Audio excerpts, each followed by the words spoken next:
Student, I am Sonam. Welcome back to my YouTube channel Apna Vidyalaya. आज के इस वीडियो में हम आप सभी को बताएंगे एक मोस्ट इम्पोर्टेंट टॉपिक। तो यहाँ पे इस वीडियो में हम आप सभी को बताएंगे हिंदी में पास होने का ट्रिक, वो भी बिना पढ़े बिना याद किए केवल ट्रिक से।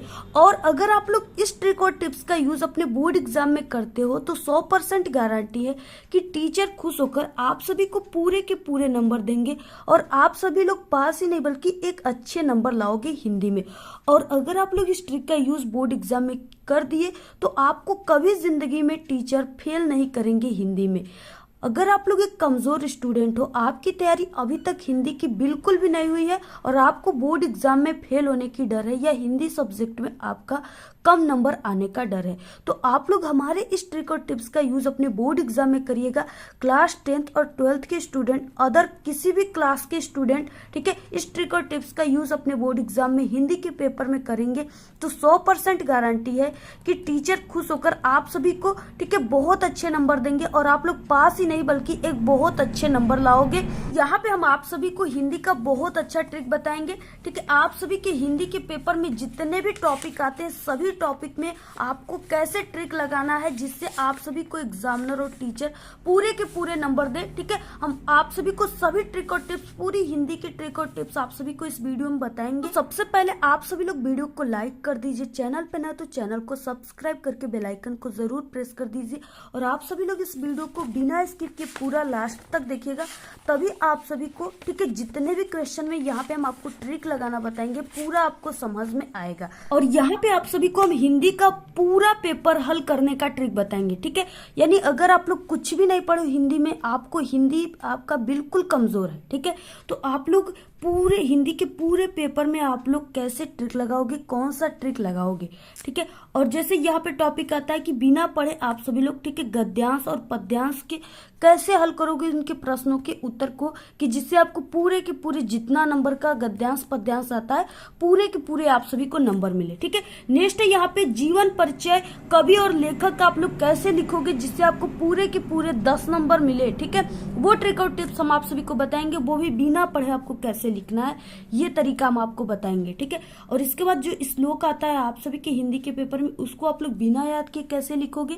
इसके बाद नेक्स्ट टॉपिक है जो सबसे अधिक नंबर का आता है आपके हिंदी के पेपर में, वो है कि निबंध आपको कैसे लिखना है, ठीक है, ट्रिक से आपको कैसे निबंध लिखना है। और अगर आप सभी की हैंड राइटिंग यानी आपकी लिखावट अगर खराब है, क्योंकि जो हिंदी है उसमें सबसे ज्यादा जो इम्पोर्टेंट होता है वो आपकी हैंड राइटिंग, अगर आप सभी की हैंड राइटिंग खराब है, ठीक है, आपकी लिखावट खराब है, तो आप सभी को उससे कैसे सही करना है, यानी आपको कैसे उसे किस तरीके से लिखना है जिससे वो टीचर की नजर में सही दिखे और टीचर इम्प्रेस हो और आप सभी को पूरे नंबर दे, ठीक है। वो ट्रिक टिप्स हम आप सभी को इस वीडियो में बताएंगे।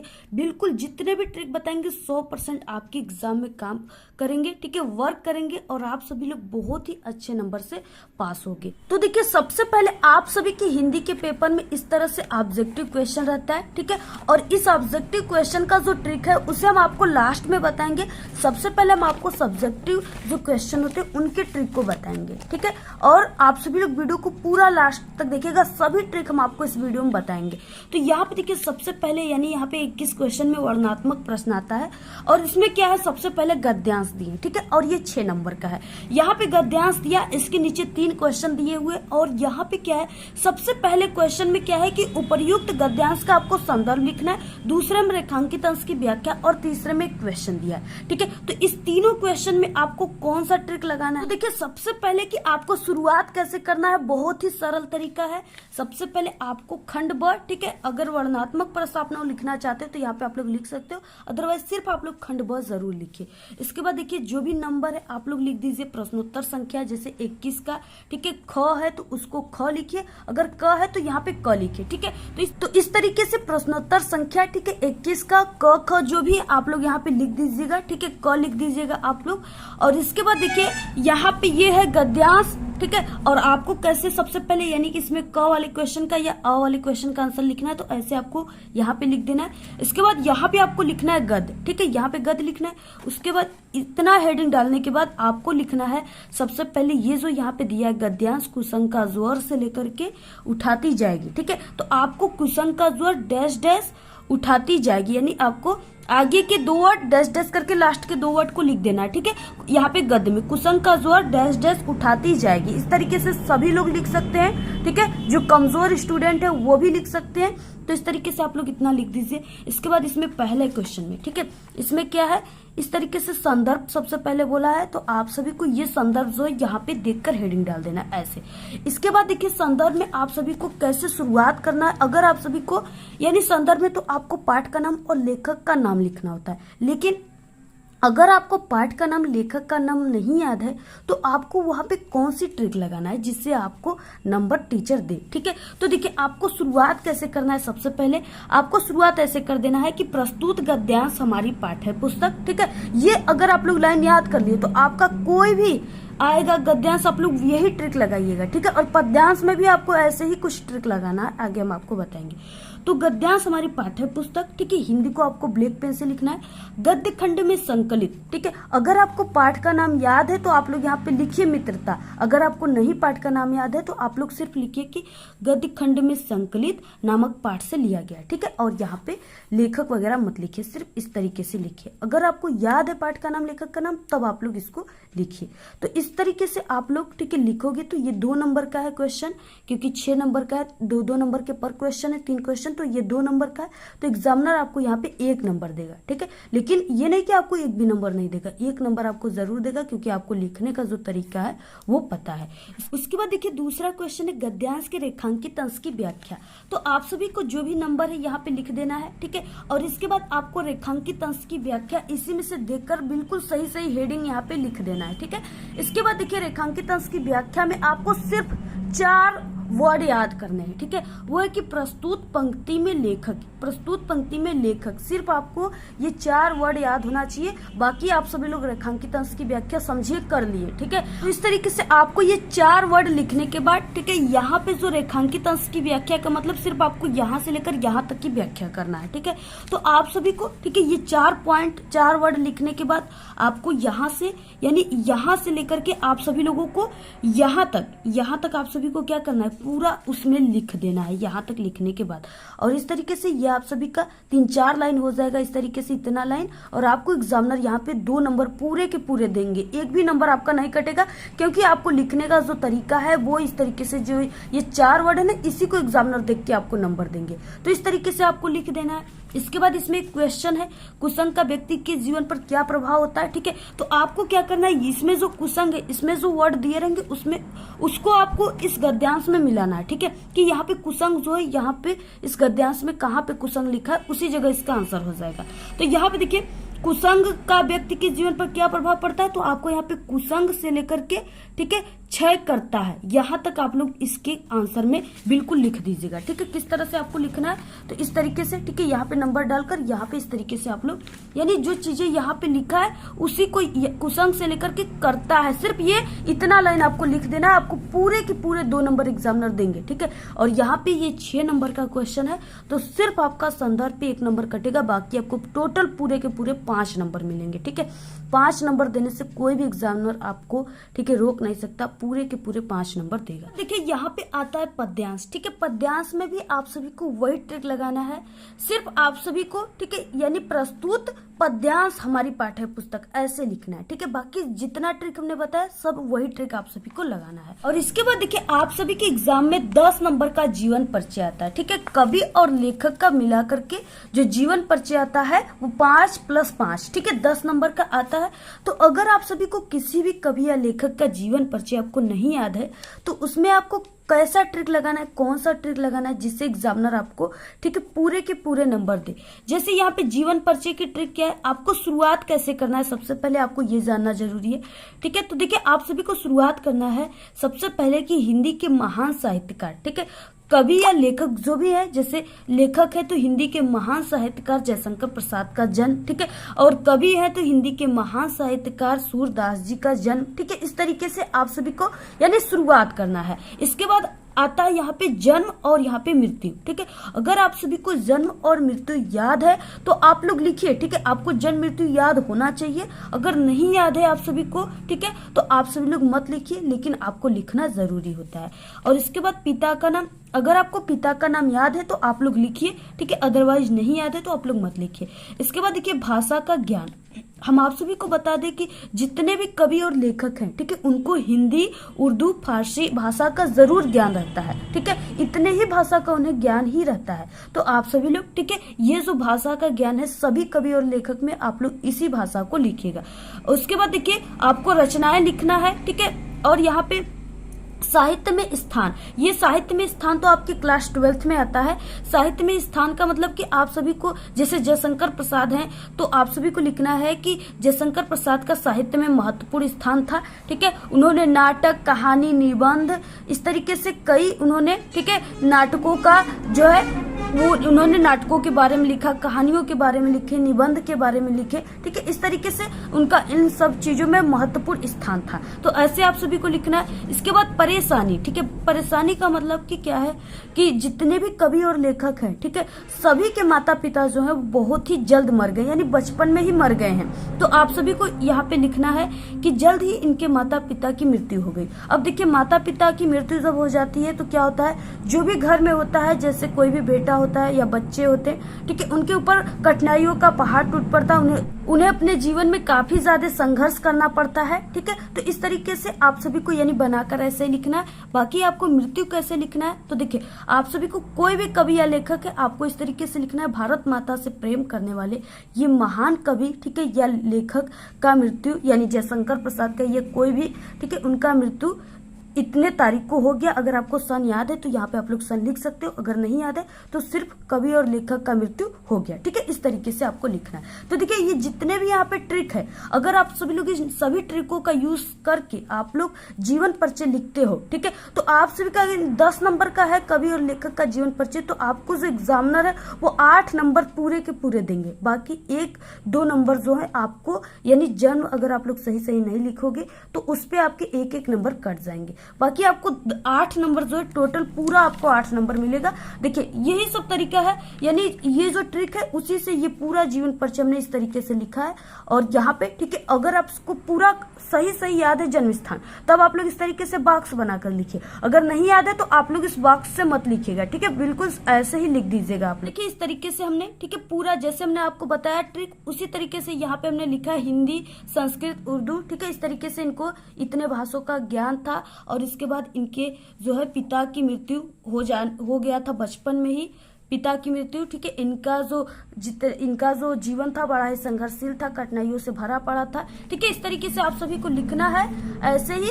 और अगर आपको रचना याद है तो लास्ट में आप सभी लोग इनके 1-2 रचनाओं को भी लिख सकते हो, जिससे आपको पूरे के पूरे अच्छे नंबर मिल जाएंगे। ठीक है, तो इस तरीके से आप सभी को ऐसे ही कवि का भी लिखना है और ऐसे ही आपको लेखक का भी लिखना है। इसके बाद देखिए जैसे आप सभी के एग्जाम में आ गया श्लोक लिखने के लिए, ठीक है, अपनी पाठ्य पुस्तक से कंठस्थ कोई एक श्लोक लिखिए। तो अगर आप सभी को श्लोक नहीं याद है तो आप लोग जो भी नंबर है प्रश्नोत्तर संख्या आप लोग लिखने के बाद, ठीक है, आप सभी के, यानी कि इसमें 2 श्लोक दिए हैं, आप सभी को अगर नहीं याद है तो देखो नहीं लिखोगे आप लोग तो नंबर 1 भी नंबर नहीं मिलेंगे, 0 नंबर आपको मिलेंगे।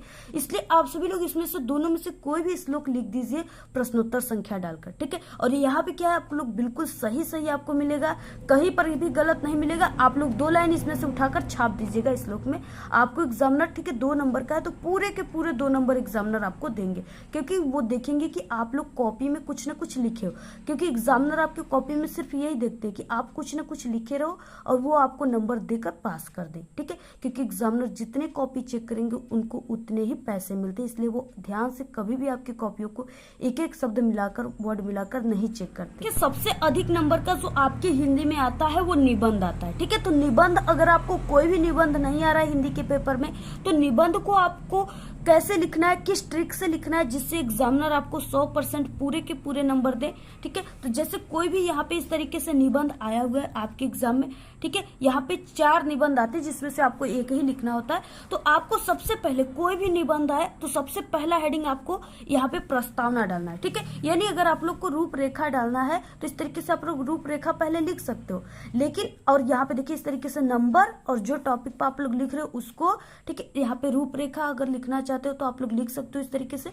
रूपरेखा में वही लिखा जाता है जो आप लोग इस जो निबंध इससे रिलेटेड जितने टॉपिक आप लोग यूज करोगे। ठीक है, बाकी इसके बाद सबसे पहला हेडिंग प्रस्तावना रहता है। तो प्रस्तावना में देखिए जैसे पर्यावरण प्रदूषण हो गया तो आपको ऐसे लिखना है, पर्यावरण प्रदूषण आज मानव जीवन के लिए और पूरे विश्व में एक गंभीर समस्या बना हुआ है। ठीक है, इस तरीके से आपको शुरुआत करना है, ऐसे लिखना। इसके बाद देखिए बीच का जो महत्वपूर्ण शीर्षक है, जैसे क्या हुआ, प्रदूषण के प्रकार कितने होते हैं। ठीक है, इस तरीके से और जितने भी प्रकार होते हैं आप सभी लोग जानते हो, काफी सरल है, हर साल आपके एग्जाम में ये जरूर आता है। वायु प्रदूषण, जल प्रदूषण, ध्वनि प्रदूषण, रासायनिक प्रदूषण, इसके कारण क्या है। ठीक है, तो ये सब क्या है बीच के हेडिंग के। और इसके बाद आप सभी को क्या करना है, यानी आपको बीच की हेडिंग 1-2 अपने से बनाकर जरूर लिख देना है। और आप लोग इस बीच के हेडिंग में या जो भी निबंध है उससे रिलेटेड आप लोग हेडिंग सिर्फ थोड़ा बहुत सही लिखिए। उसके बाद हेडिंग में आपको क्या लिखना है, ठीक है, वो चीजें हम आप सभी को बताएंगे जिससे आपका निबंध जो है वो पूरा का पूरा सही भर जाएगा, पूरे पेज भर जाएंगे, यानी 5-6 पेज भर जाएंगे और आपको पूरे के पूरे 7 नंबर भी मिल जाएंगे। तो उसमें आपको कौन सा ट्रिक लगाना है, तो देखिए आप सभी की हिंदी में इस तरह से गद्यांश के, ठीक है, इस तरह से 2 गद्यांश दिए, पहला ये गद्यांश है, दूसरा ये गद्यांश है। तो आप लोग क्या कीजिए कि यानी बीच के हेडिंग निबंध का डाल करके आप लोग इन्हीं 2-2 लाइनों को, ठीक है, गद्यांश के 2-2 लाइन को आप सभी लोग क्या कीजिए उस हेडिंग में छाप दीजिए। ठीक है, और आपका जो हो जाए इस तरीके से यहाँ पे भी इसको भी आप लोग छाप दीजिए और इस तरीके से, ठीक है, यहाँ पे पद्यांश में भी लाइन दिया हुआ है, इसको भी आप लोग 2-2 लाइन पर हेडिंग में छाप दीजिए, जिससे आप सभी का निबंध जो है वो 3-4 पेज भर जाएंगे और आपको पूरे के पूरे नंबर एग्जामिनर दे देंगे। ठीक है, और सबसे लास्ट हेडिंग में आपको, यानी कि लास्ट हेडिंग का आपको जरूर ध्यान में रखना है। ठीक है, सबसे लास्ट हेडिंग जो है आप सभी को क्या लिखना है, उपसंहार, उपसंहार या निष्कर्ष। ठीक है, इसमें आप सभी को अपना विचार देना होता है, यानी इस तरीके से आपको लास्ट में उपसंहार जरूर लिखना है, क्योंकि आप सभी के जो एग्जामिनर है वो आपके निबंध में पहला हेडिंग प्रस्तावना और लास्ट हेडिंग उपसंहार को ही सिर्फ देखते हैं और आपको पूरे नंबर दे देते हैं। तो इस तरीके से आपको उसमें अपना विचार लिखना होता है कि हाँ ये जो पर्यावरण प्रदूषण है इसमें इसको कम करने के लिए हमारा क्या विचार है। ठीक है, इस तरीके से आपको इसमें विचार लिखना होता है। तो ऐसे आप लोग कोई भी आपके एग्जाम में निबंध आएगा आप लोग यही ट्रिक लगाइएगा। ठीक है, पहला हेडिंग प्रस्तावना, दूसरा उपसंहार और बीच के जितने भी शीर्षक हेडिंग रहेंगे उसमें आपको गद्यांश और पद्यांश के 2-2 लाइनों को छाप देना है। इससे आपकी पूरी जो है 3-4 पेज भर जाएंगे और एग्जामिनर को सिर्फ आपके पेज भरा होना चाहिए, आपको पूरे नंबर मिलेगा। ठीक है, तो इस तरीके से अगर ये 7 नंबर का निबंध आ रहा है आपके एग्जाम में तो आप सभी को एग्जामिनर जो है वो 5 से 6 नंबर तो पक्का देकर जाएगा, इससे कम नंबर वो कभी नहीं देगा। ठीक है, यानी 0 नंबर नहीं देगा। ये नहीं कि आप लोग कुछ नहीं अगर लिखोगे तो आपको 0 मिलेगा, लेकिन अगर इस ट्रिक से लिखोगे तो आपको 7 नंबर में 5 से 6 नंबर जरूर एग्जामिनर देंगे, ये मेरी 100% गारंटी। ठीक है, क्योंकि हम भी हर साल एग्जाम के बोर्ड एग्जाम की कॉपी चेक करते हैं और ऐसे स्टूडेंट जो इस तरह से ट्रिक से लिखे हुए प्रयास किए हुए लिखने का तो उन्हें हम काफी अच्छे से अच्छे नंबर दे देते हैं। इस तरह से देखिए आप सभी के हिंदी के पेपर में, ठीक है, इस तरह से प्रार्थना पत्र भी लिखने के लिए आता है और यहाँ पे आकस्मिक अवकाश है तो प्रार्थना पत्र और छात्रवृत्ति के लिए प्रार्थना पत्र। ठीक है, दोनों में से एक को लिखना है, 4 नंबर का है। तो आपको शुरुआत कैसे करना है, सबसे पहले पत्र लेखन, प्रश्नोत्तर संख्या जो भी है, ठीक है, उसके बाद देखिए आपको सिर्फ ये तरीका पता होना चाहिए कि शुरुआत कैसे करना है। प्रार्थना पत्र लिखने का सही तरीका क्या होता है जिसे देखकर एग्जामिनर आपको नंबर देते, अगर वो तरीका आपको क्लियर है तो आपको समझिए नंबर क्लियर है। ठीक है, सेवा में कावा श्रीमान प्रधानाध्यापक जी या प्रधानाध्यापक जी जो भी यहाँ पे दिया है प्रधानाचार्य, तो यहाँ पे श्रीमान प्रधानाचार्य जी। ठीक है, यहाँ पे जो दिया है आपको अपने से कुछ नहीं लिखना है, सब इसमें क्वेश्चन से ही बनाना है। ठीक है, और जो भी यहाँ पे नाम पता है आप लोग यहाँ पे कॉलेज का, अपने ही कॉलेज का, अपने ही गांव वगैरह जो भी आपको याद है, ठीक है, मीनिंग आप लोग यहाँ पे गांव वगैरह का नाम लिख दीजिए, ठीक है। इसके बाद विषय आपको लिखना है ब्लैक पेन से। इसमें यहाँ पे देखिए आकस्मिक अवकाश हेतु प्रार्थना पत्र, ठीक है। इस तरीके से आप लोग विषय में आकस्मिक अवकाश हेतु प्रार्थना पत्र प्रश्न में से ही लिख दीजिए महोदय, ठीक है, कहाँ। इसके बाद आप लोग को शुरुआत कैसे करना है, सविनय निवेदन है कि, इस तरीके से आपको शुरुआत करना है। इसके बाद आपको जो भी समझ में आता है, आकस्मिक अवकाश यानी अचानक छुट्टी के लिए, तो आपको जो भी समझ में आता है यहाँ पे आप लोग लिख दीजिए। अगर आपको कुछ नहीं आ रहा है तो आप लोग सिर्फ सविनय निवेदन है इतना लिखने के बाद, ठीक है, आप लोग उसी गद्यांश के ही 2 लाइन छाप दीजिए और लास्ट में सिर्फ आपको धन्यवाद और दिनांक जो भी आपको लिख देना, आपका आज्ञाकारी शिष्य। और इसमें आपको एग्जाम में अपना नाम नहीं लिखना होता है तो इसमें क ख ग, ठीक है, और क्लास लिख दीजिएगा। इस तरीके से आप लोग लिखिएगा। आपको एग्जामिनर जो है पूरे के पूरे, ठीक है, 4 नंबर का है तो आप सभी को 3 नंबर जरूर एग्जामिनर देंगे, क्योंकि वो सिर्फ आपके लिखने का तरीका देखेंगे और आपको नंबर देते चले जाएंगे। तो इस तरीके से ये है हिंदी सब्जेक्ट, जिसमें हमने आप सभी को पास होने की ट्रिक बताया। और इसके बाद देखिए जैसे ऑब्जेक्टिव क्वेश्चन है, इसमें आप सभी को किस तरीके से करना है ऑब्जेक्टिव सही, ठीक है। तो ऑब्जेक्टिव के लिए देखिए क्या ट्रिक है कि आप सभी को यानी अंदाजे मारना है, ठीक है। जैसे इसमें पहला हो गया, तो पहले में आप सभी को क्या करना है, पहले जब शुरुआत आपको करना है तो यहाँ पे जैसे इसमें आप लोग सी मार दिए, ठीक है, किसी में आप लोग सी मार दिए, किसी में आप सभी लोग यानी कि किसी में आप सभी लोग डी मार दिए, किसी में आप सभी लोग ए मार दिए। तो इस तरीके से आप सभी को इसमें अंदाजे अपना मारना है, ठीक है, टिक मारना है। अगर आप लोग इस तरह से अंदाजे भी ट्रिक मार दिए तो आप सभी का 20 ऑब्जेक्टिव क्वेश्चन आ रहा है, तो उसमें से 10 ऑब्जेक्टिव क्वेश्चन तो बिल्कुल क्लियर है कि सही हो जाएगा आपका। ये जो वीडियो है इसके लास्ट में आपको 4 वीडियो दिखेंगे, ठीक है, उसमें भी आप सभी लोग को हमने ट्रिक और टिप्स बताया ऑब्जेक्टिव को, वहां से भी आप लोग देख सकते हो, ठीक है। तो ये है हिंदी सब्जेक्ट का ट्रिक। अगर आप सभी लोग हिंदी में कमजोर हो तो आप लोग इस ट्रिक का यूज जरूर आप लोग अपने बोर्ड एग्जाम में कीजिएगा। 100% गारंटी की एग्जामिनर खुश होकर आप सभी को पूरे के पूरे नंबर देगा और आप लोग हिंदी में पास ही नहीं बल्कि एक बहुत अच्छे नंबर लाओगे, ठीक है। तो आप लोग इस वीडियो को अपने सभी दोस्तों में व्हाट्सएप ग्रुप पे, टेलीग्राम ग्रुप पे जरूर शेयर कीजिए, वीडियो को लाइक कीजिए, ठीक है। और ऐसे ही अगर आपको क्लास 10th या 12th के या किसी भी क्लास का, ठीक है, किसी भी सब्जेक्ट का ट्रिक और टिप्स चाहिए तो आप लोग जरूर कमेंट करके बताइए, हम आपको तुरंत वीडियो प्रोवाइड करा देंगे। और पहले से भी हमारे चैनल पे आपके क्लास 10th में, ठीक है, जैसे मैथ में पास होने की ट्रिक, इंग्लिश में पास होने की ट्रिक, अदर किसी भी सब्जेक्ट में पास होने की ट्रिक बन चुके। आप लोग को इसी वीडियो के लास्ट में प्लेलिस्ट दिखेंगे, उस पर क्लिक करके आप लोग देख लीजिएगा। 100% गारंटी कि आप सभी लोग इस हमारे ट्रिक से पास ही नहीं बल्कि बहुत अच्छे नंबर लाओगे। तो आज के इस वीडियो में सिर्फ इतना ही। आपको वीडियो कैसा लगा? अगर वीडियो पसंद आए तो एक बड़ा सा लाइक कर दे, चैनल पे नए तो सब्सक्राइब करके बेल आइकन को जरूर प्रेस कर दे। Thanks, all the very best, bye bye.